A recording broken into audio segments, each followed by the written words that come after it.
આજે આપણે બનાવીશું નવી રીતનું રીંગણનું શાક. એના માટે મેં એક રીંગણ ખમણીને લીધેલું છે, એક ટામેટું કાપીને લીધેલું છે, અડધી ડુંગળી, 2 ચમચી લીલા વટાણા, ગોળ, 2 કળી લસણની, વઘાર માટે હિંગ, રાઈ, જીરું,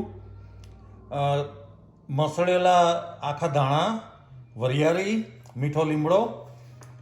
ત્યાર પછી મસાલામાં હળદર અડધી ચમચી, 1 ચમચી મરચું, 1 ચમચી ધાણા જીરું, 1 ચમચી ગરમ મસાલો, 1 ચમચી કસ્તુરી મેથી, અડધી ચમચી સરગવાના પત્તાનો પાવડર, દહીં, પાણી, તેલ અને મીઠું. હવે સૌથી પહેલાં આપણા મસાલાની પાણી એડ કરીને પેસ્ટ બનાવીશું. મસાલાની પેસ્ટ એટલા માટે બનાવવાની કે એનાથી આપણા મસાલા બળી ના જાય. પેસ્ટ તૈયાર થઈ જાય પછી આપણે આગળની પ્રોસેસ ચાલુ કરીશું. વાસણમાં 3 ચમચી તેલ લઈને એને ગરમ કરવા મૂકી દીધેલ છે. તેલ થઈ ગયેલું છે. હવે એમાં આપણો વઘાર નાખી દઈશું. એમાં આપણું સમારેલું લસણ અને ડુંગળી એડ કરીશું. ડુંગળી જ્યાં સુધી ગોલ્ડન બ્રાઉન ના થાય ત્યાં સુધી એને સાતળવી. હવે આપણી મસાલાની બનાવેલી પેસ્ટ એડ કરી દઈશું અને જ્યાં સુધી તેલ છૂટું ના પડે ત્યાં સુધી એને શેકાવા દેવી. હવે આની અંદર આપણા કાપેલા ટામેટાં અને લીલા વટાણા એડ કરી દઈશું.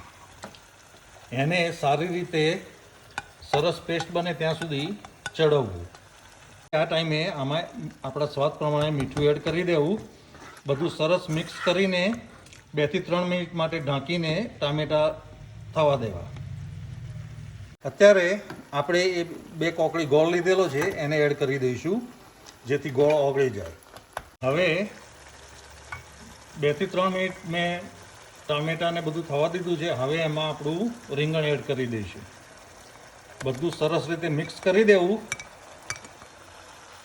અને એને ઢાંકીને 3 થી 4 મિનિટ માટે થવા દેવું. આ ટાઈમે તમને પાણીની જરૂર લાગે તો થોડું પાણી એડ કરી શકો છો. તમે જોઈ શકો છો આપણું રીંગણનું શાક હવે તેલ છૂટું પડવા માંડ્યું છે. હવે આ ટાઈમે સ્ટવની ફ્લેમ એકદમ લો કરી દેવી અને એમાં 2 ચમચી દહીં લીધું હતું એ આપણે એડ કરીને મિક્સ કરી દઈશું. બધું સરસ રીતે મિક્સ કરીને એને ગાર્નિશિંગ માટે ધાણા એડ કરીશું.